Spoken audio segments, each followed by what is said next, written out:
My daughter was at Pilates when her friend texted, "Is this your mom on YouTube?" By the time she opened the link, I was explaining why she was getting exactly $1. Her husband was already in his car, speeding toward my house, calling me over and over. I had turned off my phone. The only way to reach me was through the chat, where 300,000 strangers were now watching our family implode. My name is Susan Martinez, and at 60 years old, I had finally discovered the perfect weapon against a lifetime of manipulation, gaslighting, and emotional blackmail from my 3 adult children. That weapon wasn't lawyers or therapists or family interventions. It was YouTube, a camera, and an audience of strangers who couldn't be bought, threatened, or manipulated into silence. The idea had come to me 6 months earlier, during what my children called an intervention, but what was actually an ambush. They'd gathered in my Bellevue home, the house overlooking Lake Washington that my second husband James had left me, along with his considerable fortune. Rachel, my eldest, had worn her most expensive suit, the one she saved for court appearances when she was defending wealthy clients from tax evasion charges. Michael, my middle child, had flown in from San Francisco, taking time from his tech executive job to tell me how worried he was about my mental state.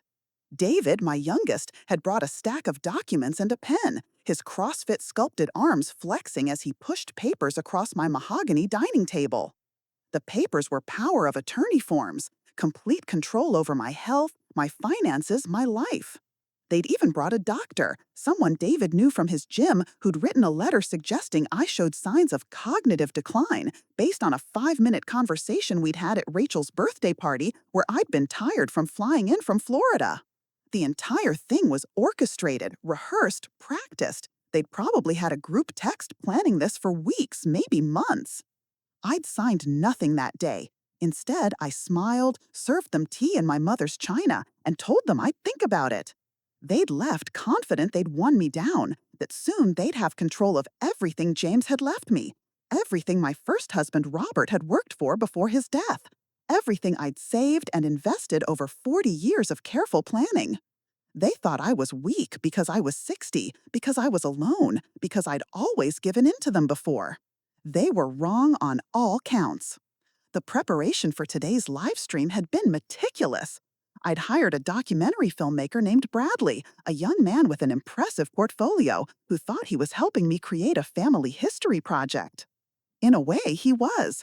He'd set up professional lighting that made my silver hair gleam like platinum, positioned cameras at multiple angles to catch every expression, every document, every devastating reveal. The main camera was a red cinema camera that could capture the tears in my eyes and the steel in my spine with equal clarity. I'd worked with 3 different law firms to make everything airtight. Morrison and Associates had handled the will itself, making sure every bequest was legally binding and challenge-proof. Steinberg Law had prepared the criminal evidence files, documenting years of financial abuse, fraud, and attempted exploitation. Chen and Partners had set up the charitable trusts, ensuring that most of my fortune would go where it could do good, not into the hands of children who saw me as nothing more than a walking ATM with an expiration date. The streaming setup had cost $12,000, but it was worth every penny. The microphone could pick up the tremor in my voice when I talked about painful memories, but also the rock-solid conviction when I revealed each sin. The ring lights eliminated shadows, ensuring that viewers could see every emotion that crossed my face. The backdrop was my library, deliberately chosen to show the first edition books they'd been coveting, the Chihuly glass sculpture they'd already argued about inheriting, the Rembrandt sketch that Rachel had once tried to convince me to loan her for her office. "Good afternoon, everyone," I began, my voice carrying the authority of a woman who had taught high school English for 30 years before marrying James. "My name is Susan Martinez, and I'm about to do something that will either destroy my family or save it, perhaps both." The viewer count started small, as expected. Bradley had taught me about algorithms, about peak viewing times, about titles that would grab attention. "Millionaire grandmother exposes children's secrets live, they don't know I'm streaming" was clickbait, yes, but it was also entirely accurate. Within 5 minutes, the count jumped from dozens to hundreds. Within 10 minutes, thousands. "For those just joining us," I continued, adjusting my pearl necklace, the one James had given me on our wedding day, "I am reading my last will and testament live on the internet. My 3 children don't know I'm doing this. They're about to learn not just what they will or won't inherit, but why. And more importantly, the world is about to learn who they really are behind their carefully crafted public personas.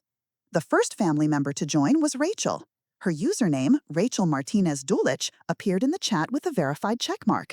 She was a minor social media influencer, one of those lifestyle gurus who posted about mindfulness and authenticity while living a life built entirely on lies. Her typing was frantic. "Mom, what are you doing? Take this down now." I smiled at the camera, the kind of serene smile that had driven my children crazy for years because they couldn't read it, couldn't manipulate it. "Hello, Rachel, darling. So glad you could join us. Since you're here, let's start with you." I pulled out the first folder, thick with documents, photos, bank statements. Rachel was at her Pilates class in downtown Seattle, surrounded by other wealthy women who were probably all watching now, their exercise forgotten as they witnessed the real-life soap opera unfolding on their phones. The instructor had apparently given up trying to maintain the class and had put the stream on the studio's large TV.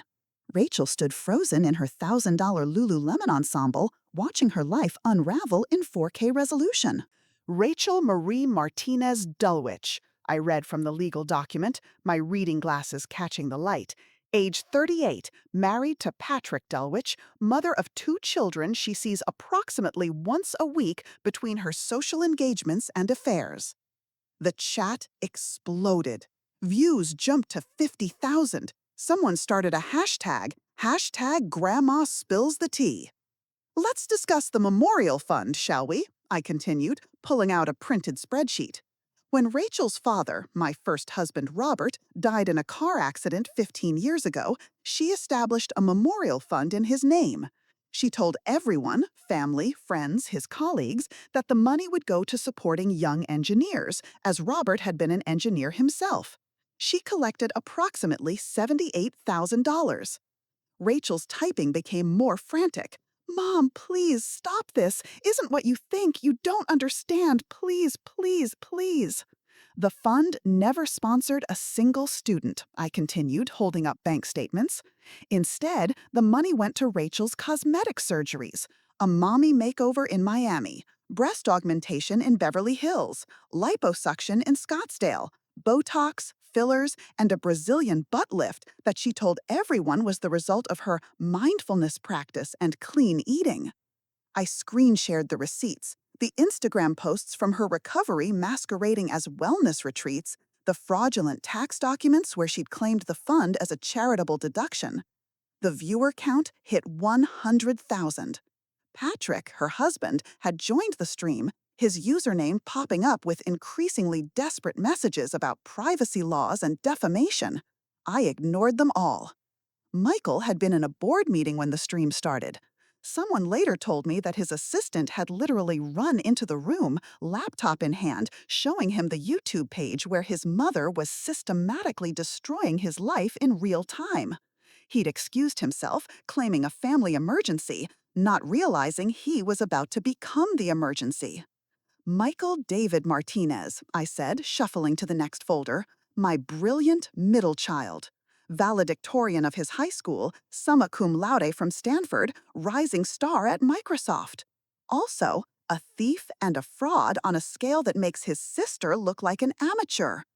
Michael's username appeared, Michael Martinez Tech. His message was more composed than Rachel's, but no less desperate.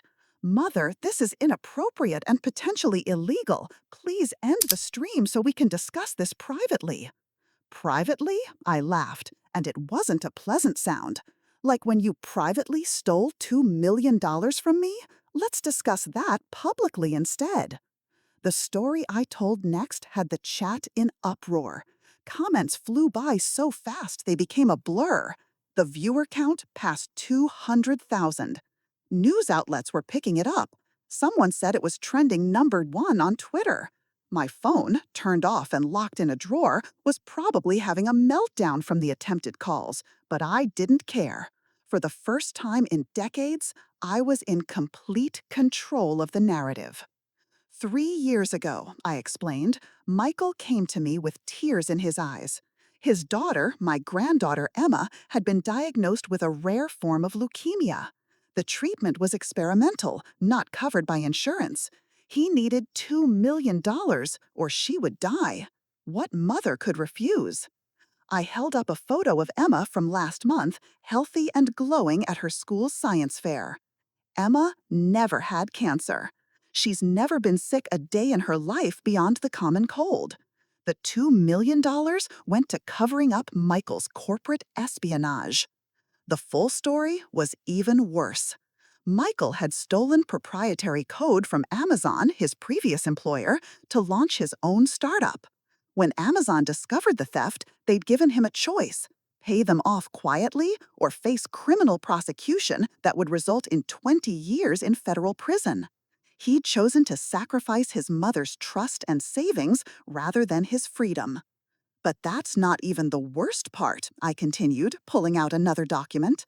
The startup he created with the stolen code, he sold it to Chinese investors for $50 million 6 months ago.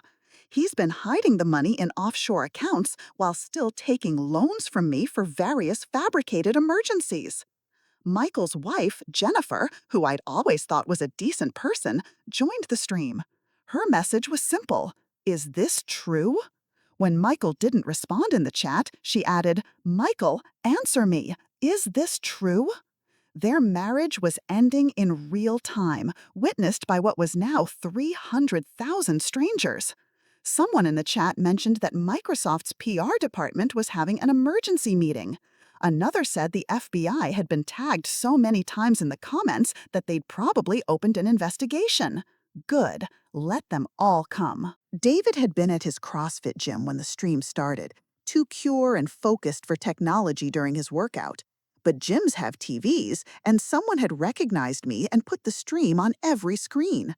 The entire gym, 30 people in peak physical condition, stood frozen, watching as I destroyed my youngest son's carefully crafted image as the devoted caregiver. "David Andrew Martinez," I said, my voice becoming harder with each revelation. "My baby, the one I thought would take care of me in my old age, the one who volunteered to have power of attorney for my health care, who promised to make sure I was never taken advantage of." David didn't have a YouTube account, but his girlfriend Ashley did. She was typing furiously. "Mrs. Martinez, David's not watching. He's at the gym. Please wait for him to see this." "Oh, Ashley, sweet girl," I said to the camera. "You're about to learn who you're really dating. Maybe you should run now while you still can." I pulled up security footage from my home, dated 3 months ago. The screen showed David entering my house while I was at a doctor's appointment. He went straight to my office, photographed every financial document, then moved to my medicine cabinet, carefully documenting every prescription. The next clip showed him at a lawyer's office. Not our family lawyer, but someone who specialized in elder law, and specifically in having seniors declared incompetent. "This is David meeting with attorney Martin Webb," I narrated. "Mr. Webb is explaining how to build a case for cognitive decline. Notice how David takes notes when Webb mentions that confusion and memory issues can be enhanced with certain medications." The next clip was the most damning. Security footage from my kitchen, dated just 2 weeks ago. David making tea, my favorite Earl Grey blend. Then, when he thought I wasn't looking, adding something from a small vial to the cup. The camera caught everything in perfect detail. "Rohypnol," I said simply, "also known as the date rape drug. In small doses, it causes confusion, memory loss, and disorientation. David has been drugging me for 3 months, creating symptoms of dementia that don't exist." The gym's camera feed had been sent to me by another viewer, and I could see David standing there, surrounded by people filming him with their phones, his face cycling through expressions of shock, rage, and fear. Ashley had walked out. Smart girl. "The tea tested positive for rohypnol," I continued, holding up the lab results, as did my blood work from last week. David's plan was simple: drug me into compliance, have me declared incompetent, take control of my assets, and put me in the cheapest nursing home he could find while he lived off my money. By now, the viewer count had passed 400,000. Every major news outlet had picked it up. The hashtag #GrandmaGoesFeral was trending worldwide. My children's phones were probably exploding with calls from friends, colleagues, employers, all watching their public humiliation. Patrick had apparently left Rachel at the Pilates studio and was speeding toward my house. Michael was trying to leave his office, but reporters were already gathering in the Microsoft parking lot. David was trapped in his gym, surrounded by people live streaming his reaction to my live stream. Now, I said, pulling out the actual will, embossed with gold leaf and looking as official as it was, let's discuss what happens to my estate when I die. Or rather, what doesn't happen. The chat was moving so fast it had become a river of text. Someone had created a drinking game. Someone else was keeping a running tally of crimes revealed. The FBI had apparently confirmed they were watching. The IRS had joined the chat. This had become bigger than family drama. It was becoming a legal reckoning. The house in Bellevue, valued at $3.8 million, will not be going to my children, I announced. It's being donated to become a shelter for women escaping domestic violence, something I should have done myself 40 years ago when their father was alive. I let that sink in. My children had never known about the abuse from Robert. I'd hidden it, protected them from it, endured it alone. But now the world knew, and they had to reconcile the father they'd idolized with the man who'd broken their mother's ribs twice. My investment portfolio, currently valued at $14 million, thanks to James's brilliant financial planning and my own careful management, will be distributed as follows. $8 million to the University of Washington for scholarships for first-generation college students, $3 million to the Seattle Children's Hospital, $2 million to various charities that support elderly abuse victims, and $1 million to be divided among my 3 children. Rachel's typing had become incomprehensible. Michael had stopped responding entirely. David was still at the gym, unable to access the chat, but watching his inheritance disappear on the big screen TVs. However, I continued, leaning closer to the camera, allowing every viewer to see the determination in my eyes. That million comes with conditions that must be met within 1 year of my death, or their portions go to charity as well. The pounding on my door started then. Patrick had arrived, followed shortly by Michael, who'd managed to escape the reporters. I could hear them shouting, demanding I let them in, threatening to break down the door. I'd anticipated this. The police were already on their way. I'd scheduled their arrival for exactly this moment. Rachel, I read from the will, must return every penny of the memorial fund she stole, with interest, to Robert's alma mater to establish a real scholarship. She must also complete 1,000 hours of community service at a hospice to understand what real loss looks like, not the performance of grief she monetized. Michael must confess his corporate espionage to Microsoft and Amazon, return all profits from his stolen code, and teach free coding classes to underprivileged youth for 5 years. No shortcuts, no delegating, no buying his way out. 5 years of actual service. David must immediately surrender power of attorney, submit to a psychiatric evaluation to address his sociopathic tendencies, and if he ever attempts to gain conservatorship over any elderly person again, he forfeits his inheritance entirely. The police had arrived. I could see the lights through my window. The pounding on my door had turned into Patrick trying to break it down, while Michael filmed everything on his phone, probably trying to claim I was having a mental breakdown. They didn't realize that every second of their behavior was being broadcast to what was now 500,000 viewers. Before I go, I said to the camera, pulling out one final document, this is a restraining order against all 3 of my children and their spouses. They are not allowed within 500 feet of me or my property. The police outside aren't here to help them. They're here to enforce this order. I stood up, smoothing my skirt, and looked directly into the camera. The viewer count had passed 600,000. The chat was a tsunami of support, shock, and schadenfreude. Someone had started a GoFundMe for my security, which had already raised $50,000 from strangers who understood what it meant to be betrayed by family. To everyone watching, I said, my voice strong and clear, thank you for witnessing this. My children spent their entire adult lives perfecting the art of manipulation behind closed doors. Today, I dragged them into the light. Some of you will judge me for this. You'll say I should have handled it privately, that family matters should stay in the family. But privacy is where abuse thrives. Silence is what enables it. And I'm done being silent.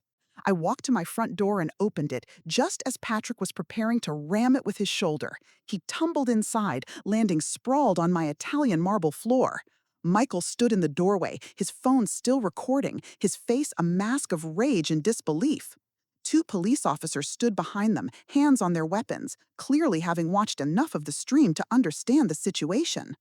Gentlemen, Officer Patricia Wong said, her body cam recording everything, we're going to need you to step back from the property. There's a valid restraining order in effect. This is insane, Patrick shouted, struggling to his feet. She's clearly having a mental breakdown. Look at what she's doing. Officer Wong glanced at me, then at the professional streaming setup visible through the doorway, then back at Patrick. Sir, streaming on YouTube isn't a sign of mental illness. However, attempting to break down someone's door is a crime. Turn around and put your hands behind your back. The arrest was captured not just on the police body cams, but on my stream, on Michael's phone, and on the phones of the 12 neighbors who had come out to watch the spectacle. Patrick was charged with attempted breaking and entering, criminal mischief, and violation of a restraining order. Michael, seeing the writing on the wall, backed away slowly, his hands raised. "Mom," he said, his voice cracking, "how could you do this to us?"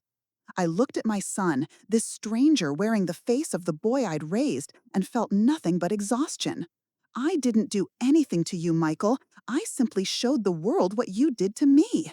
If you're ashamed of your actions, that's on you, not me.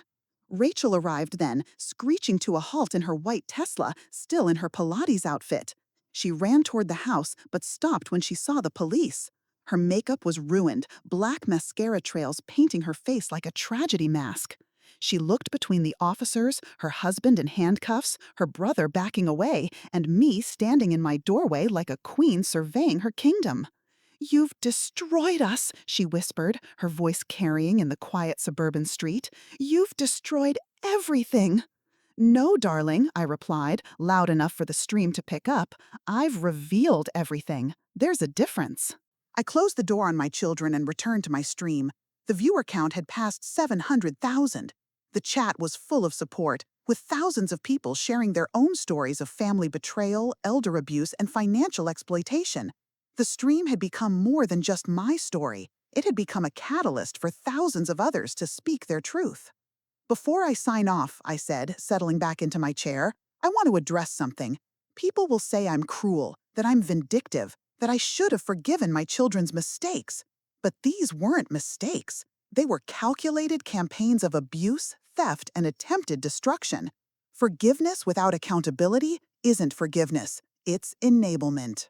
I looked directly into the camera, imagining all the mothers, fathers, grandparents watching who had been similarly betrayed. You don't owe your abusers anything, even if they're your children. You don't have to keep their secrets. You don't have to protect them from the consequences of their actions. And you certainly don't have to let them destroy you in the name of family. The final viewer count when I ended the stream an hour and 43 minutes after starting was 823,000. Within 24 hours, the replay would hit 10 million views. News outlets around the world would pick up the story. My children would lose their jobs, their reputations, their social standing.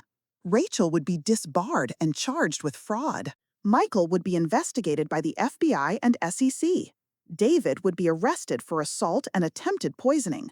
But in that moment, as I turned off the camera and sat in the sudden silence of my library, I felt something I hadn't experienced in years. Freedom. Complete, absolute freedom. The weight of their secrets, their manipulations, their casual cruelties, I'd handed it all over to the world, and the world had judged them accordingly. My phone, when I finally turned it on, had thousands of messages. Most were from strangers offering support, sharing their own stories, thanking me for my courage. But one stood out, from my estranged sister in Florida, who I hadn't spoken to in 5 years because Rachel had told her I was mentally unstable. "Susan, I watched the whole thing. I'm so sorry I believed them. Can we talk?" Family, I realized, isn't about blood. It's about truth, respect, and genuine love. My children had none of those things for me. But maybe, just maybe, I could rebuild something real with the family I lost while trying to protect the family that was destroying me. The stream is still available on YouTube, though comments are now disabled after they became too chaotic to moderate. It serves as a permanent record, a digital monument to the day Susan Martinez decided she'd had enough. The day a 60-year-old grandmother used the internet to destroy the lies that had been slowly killing her. And the most beautiful part? My children can never gaslight me again. They can never rewrite history, never claim it didn't happen, never convince others I'm crazy or confused. Because 823,000 people saw it live. Millions more have seen it since. The truth is out there, archived forever, immune to their manipulations. That's the power of going viral with the truth. It sets you free in ways that private confrontations never could. And I am finally, utterly, completely free.